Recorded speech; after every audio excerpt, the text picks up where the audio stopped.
Hello there everybody and welcome to my new tips and tricks video for Songs of Syx. I'm Icon. This video is made for the early access version 61 and I'll be covering various topics in this video, and if you're looking for an overview, check out the description box. There's timestamps for all the things that I'm mentioning down there. So let's get started. The first thing that I want to talk about is that in this game you can copy stuff quite easily, and you really should do so. So there's a couple of ways how you can do it. First off, every building that you see here, hold left shift and click there, and you can just pick it up. You get an exact copy of the building that you had there. Really useful. You can, as a matter of fact, access this tool by just clicking here into the room copier and just picking up one of the buildings. It's up to you. You can also go and make yourself blueprints. So you just have to select one room. Let's take this one. And as you see here, we have now a saved blueprint. And now you can just pick it up and use it for future plans. Really useful stuff. And I really can't recommend it enough for various different things. It can be, by the way, also be very useful sometimes to just use this one, hold down left control and click to copy buildings like a well or a stage or decorational elements like where do we have one here?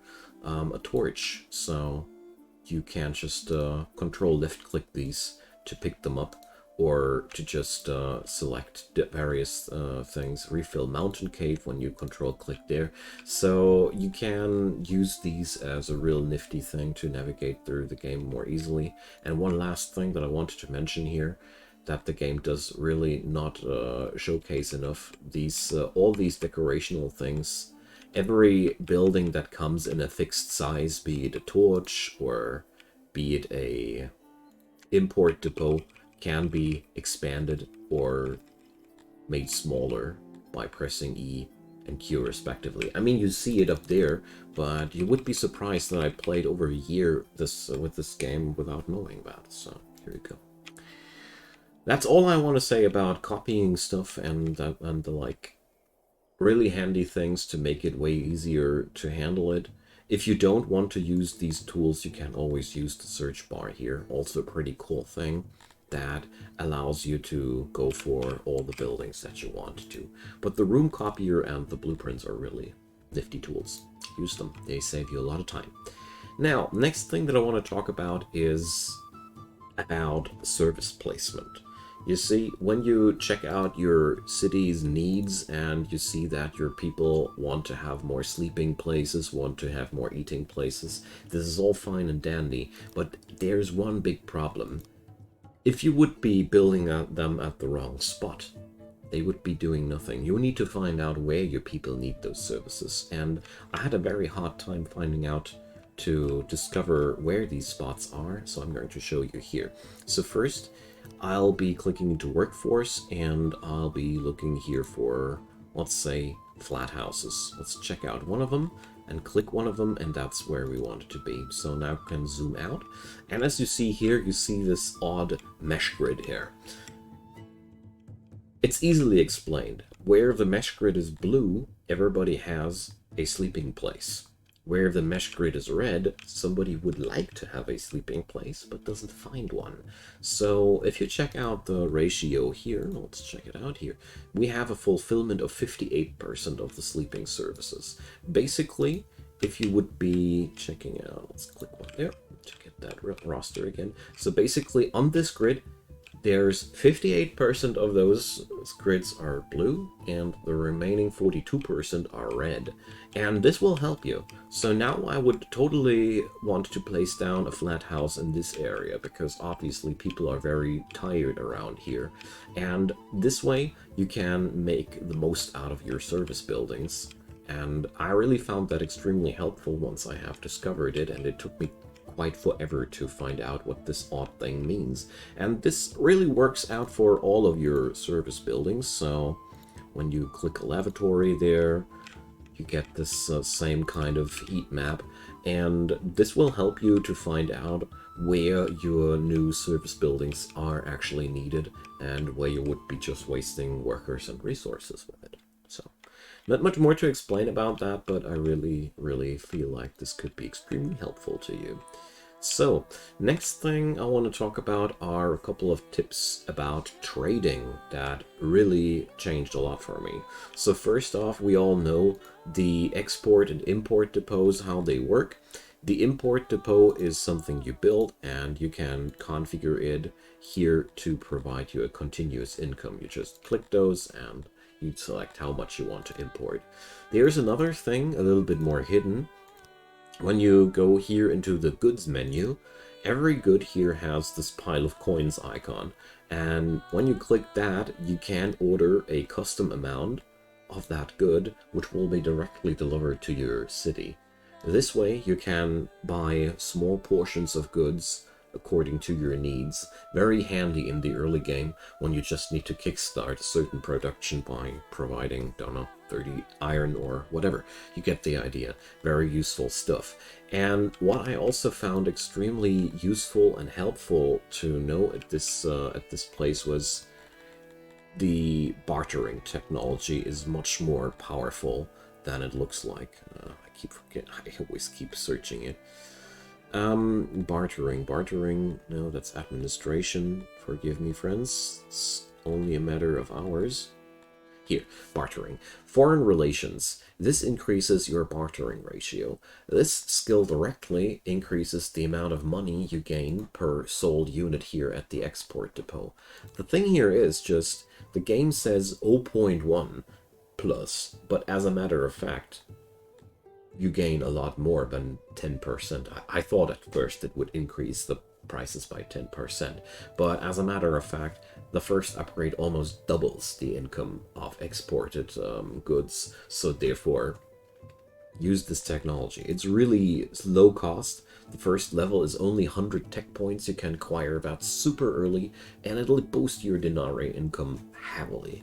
Also, last thing that I want to mention about the trade, you see this square here. I basically run on every resource that runs full one export depot that's configured in a way that's starting to sell off like only when my warehouse stock is at a certain threshold. Let's see, here, furniture, that's a good one here. So only 10% of the warehouse stock will be sold. So that means whenever a certain good is over 90% full, we're automatically exporting that. Very powerful to keep your warehouses emptied, because your stuff just decays if you don't, and B, it gives you a steady supply of income without even breaking a sweat about thinking what to export for money. Pretty nifty. Okay, so next topic on my list is a couple of tricks for logistics. I mean, everybody hates it when stuff doesn't get done, and the game actually provides a couple of helpful tools that aren't that obvious in the first place. So I'll go over all the things that I know about making logistics easier. So first off, warehouses. A really good way of keeping your workflow balanced is to auto-employ people at the warehouse. The AI is as a matter of fact really good at balancing out the workflow of buildings like these. While I personally think the auto-employ system sucks hard for things like workshops, where I really like to configure how many people should work there, with buildings that have a very unstable ebb and flow of workload, the auto-employ feature really does a good way of hauling in more workers for a certain time when there's a lot of work and freeing them up when there's not a lot of work. The other thing that's really helpful there for covering up logistics is whenever you have a work site, for example here, well, this one is already fully delivered, sometimes it just happens that your people are not providing the necessary materials to a work site. For that regard, the game offers you the hauler. You place the hauler down. Sorry. Blocked by terrain. Fascinating. So, I'm not quite sure why this guy is blocked by terrain here.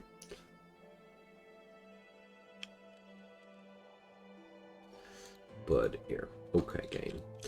So... Oh, they got redesigned lately. Optically. Fun. So... surprise to me. There must have been a recent... Ah, no, I just have a huge one. Sorry. Now the confusion is over. So the hauler. Let's just delete that one. Usually you don't have to smack down such huge ones. It was just because I had it still from the decorations. So you can make them larger or smaller as well. So just so you know. I didn't know. And the hauler. You place one down and you tell them what to fetch. And you can basically checkmark here whatever material is necessary for being transported to the work site. So basically when there's something not at the work site, place down a hauler, he will fetch that stuff out of the next warehouse and get it going. So that's really helpful. But another thing keeps happening quite often in the game, that's the fact that buildings just don't get done. I have discovered so far that this game has a system where the latest work order you placed is the most important, and the one that you have placed out first in a longer chain of command is the least important. So a couple of things you can use there. First off, you can suspend jobs and then just click that room, and then you can activate them again. So if they're blocking up your workforce, that's one thing. And the other thing that you can use is the workstation. If you place down a workstation, you can tell this how many people should be working there. And you see here, you see there's a radius. This way, you can focus your odd jobbers into a certain place. So for example, if we would be bundling up, let's say 10 employees in this radius, these 10 people would now look inside this blue meshed radius for odd jobbers' work to get done, and then they would focus into this building more intensely. Pretty useful to know that, and I really struggled to find these things out for a long time. Okay, enough about that. Let's get into the next topic, and that's work preferences and tools. So, your people have certain preferences in terms of work. So every race has things they like or dislike to do. You see here there's a fulfillment. This is how much these guys will be happy or unhappy to do things. So for example, the average Greatonian loves to be a judge, but hates to be a worker at the scaffolds. And at the same time, they also have efficiencies. So this is listed here at the rooms thing. So the interesting part there is sometimes races have a combo where they hate to do something, but they are actually really good at it. So the good example there are the Dondorians, which happen to be extreme good miners, as you see here, but they for example, they hate to be in a coal mine. They hate to be in an ore mine, but they are really good at that.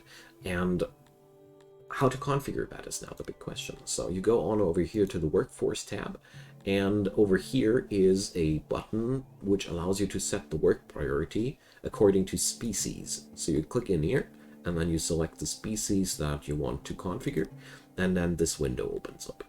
Here you have two things. You can select all priorities based on the skill. This will be efficiency oriented, and you can set the priorities based on fulfillment. This will be happiness oriented. Or you just set your priorities by yourself. Basically, this is simply a numerical system where it is just assigned to have a higher number for, I think the highest number is for the highest priority. I haven't configured it manually yet because these two filters here are really, really awesome. Or you can just set back to default. But whatever, this really helps out a lot, but this is not all. There's also this nifty button here, which allows you to configure how your tools are distributed. The standard setting gives tools to everybody, which is, once you start producing tools, a bottomless pit. Because every Buddy will try to pick up tools. Tools make you more efficient, that's fine and dandy, but you maybe want to configure that by yourself. So my approach was, for example, to give those tools first to all the industries which are actually producing tools, and then to other industries. That's pretty helpful. And here you can't just configure how many tools are going to be provided to each industry. So really helpful, really makes you more effective.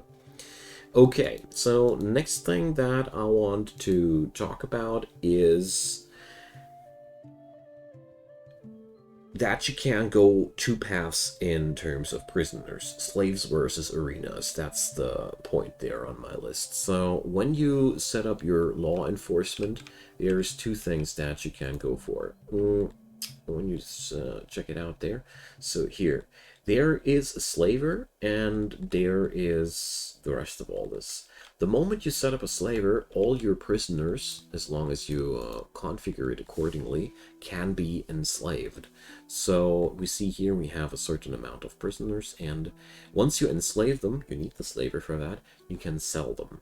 But certain people hate slavery, and the other thing is, if you don't have prisoners anymore, you don't have access to arenas anymore. Arenas are extremely powerful in providing happiness to your places, and the easiest way of getting the job done is to make sure that you don't sell away everybody into slavery and just keep a couple of prisoners for your arenas. Or you want to go full-on profit, you just enslave all the prisoners and sell them away to the slaver. This is a nice way of keeping profits in the city versus trading into happiness. I found that so obscure, though, until I discovered that it took me ages to understand that the game offers you a method of either selling your prisoners away for a profit or keeping them inside for entertainment purposes. You can always check out, by the way, here in the dungeon, how these guys are sentenced. Most of the people, by the way, get released after a couple of days. So this is just a couple of words about how keeping these things working, because it really confused the hell out of me. So next thing, a couple of tips about mining. So we check out here deposits, and there's one thing that I really feel like the game isn't stressing out enough. If you don't have a species that's super good at mining, any deposit that it has no, here you see stone deposits 38%, any deposit that's not at least providing a couple of very bright cyan colored dots is not really worth it. So a good example here is this one here, this clay pit. This would be a disaster. You would be lured into the idea that you could extract clay from here, but as a matter of fact, if the density of these squares is too low, you will need tons of improvements to make it worthwhile. Most of the time, it's just a trap for your citizens, which just is a useless time sink, and you will regret putting your resources into that. So for mining, just try to go for spots that have a decent density. In this scenario, for example, I'm running a mine on a gemstone deposit, which is really bad, but it's gemstone. That's something really rare. In any other circumstances, this is the least tolerable thing that I would accept. But I would be always looking for deposits of this color, just so you know.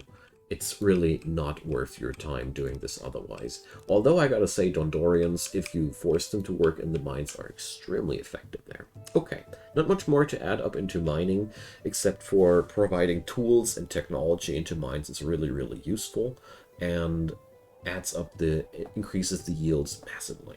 Okay, so the next topic there is how we're going to lure more people into our city. Immigration is always a topic, and especially at the early stages of the game, you want more citizens and you want them badly. So I want to talk about a couple of things that you can provide easily to make that happen.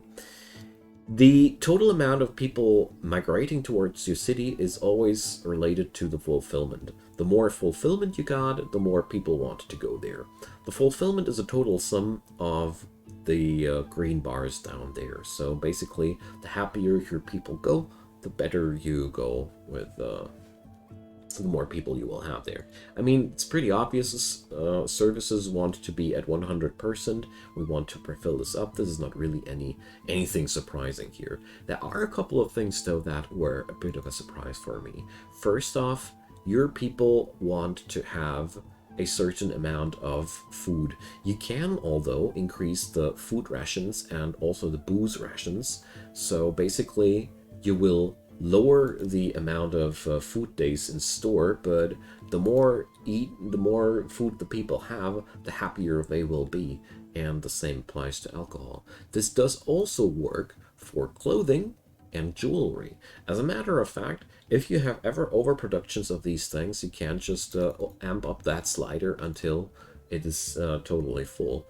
So these things help out a lot. But what's also quite useful for more people, which is also not that obvious, the environment tab, as you see here, has a lot of points open, and almost every species has down here an interest in lighting, awe, or harmony. Harmony is pretty exclusive, though.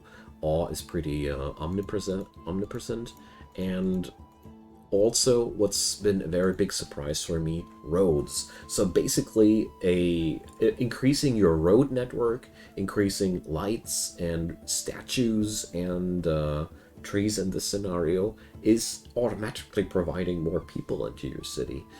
And something else, riches, money in your coffers is actually also providing more people. That's something that wasn't too obvious for me at the first glance. A couple of other things are to be noted there. You want to make sure that these whatever you provide to your folks is not hampering your production. As a last thing there, you can also increase or decrease the retirement age, and from this point on, the people won't work anymore, but increasing that is increasing the happiness by a ton, and it's totally worth it. Okay, so I have one last thing that I want to talk about, and that's, well, a little bit of a bigger topic, and that's keeping your people happy. It's really important with this game that you always keep an eye out on the total happiness of your people whenever you want to expand. Every expansion in this game, especially increased by migration, is putting a strain onto your system. And the more happiness your people have, the better. And really learn to keep an eye on these things before they cascade out of control. I want to show you here in this topic a couple of things that were really a surprise for me. So here is one bar, food days. This is really something quite terrible. Some folks underestimate that.